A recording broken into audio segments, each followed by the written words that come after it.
কথাগুলো শুনতে হবে, ভালো লাগলেও শুনেন, না লাগলেও শুনেন। শোনা যাবে তো ইনশাল্লাহ?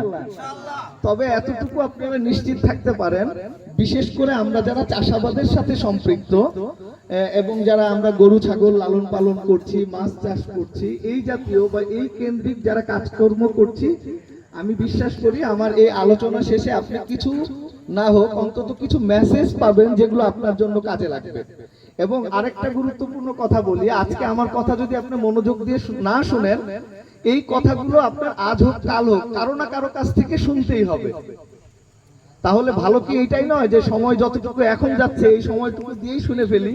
কেন আপনার শুনতে হবে সেটাও আমি বলবো। আজকে হয়তো আমরা বলতেছি আপনাকে আমাদের এই বিষয়টা সম্পর্কে, হয়তো আগামী দিনে আপনাদের এলাকার কৃষি অফিসাররা এই কথাগুলো বলতে আসবেন এবং ওনারা এটা বলবেন, এবং আগামী দিনে হয়তো আরো আপগ্রেড ভার্সন আপনারা দেখতে পাবেন। তো আমাদের এই কোম্পানিটার বয়স মাত্র 2 থেকে 2.5 বছর, কোম্পানির বয়স 4 বছর চলছে, কিন্তু আমাদের যে প্রোডাক্টগুলো নিয়ে আমরা কাজ করতেছি এই প্রোডাক্টটার বয়স হচ্ছে 2.5 বছর।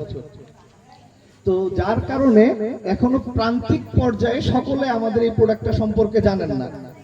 তো সকলের প্রতি দৃষ্টি আকর্ষণ করছি, বিশেষ করে যারা আমার ছোট ভাই আছেন, ছোট ভাই বলবো না ছেলে বলবো, বেটা, ওরা যদিও শুনতে আসছে, যদিও ওদের অতটুকু বেশি গুরুত্ব না, আমাদের আমরা যারা মুরব্বী আছি ওদের আব্বু চাচু যারা আছে তাদের জন্য কাজ, তারপরেও যেহেতু ওরা আসছে, ভেরি গুড। তোমরা কিন্তু কথা বলবা না, হ্যাঁ কথা বলবো সব পরে, ঠিক আছে বেটা? হ্যাঁ, আমি কিন্তু দেখতে পাচ্ছি তোমরা বসে আসো, আমি দাঁড়ায় আছি, এই জন্য দেখতে পাবো যে কথা বলবো তারে কিন্তু বলবো, জিজ্ঞাসা করবো যে তুমি কি বলছো বলো, আমরাও শুনি। তো এই জন্য কেউ কথা বলবো না, ঠিক আছে বেটা?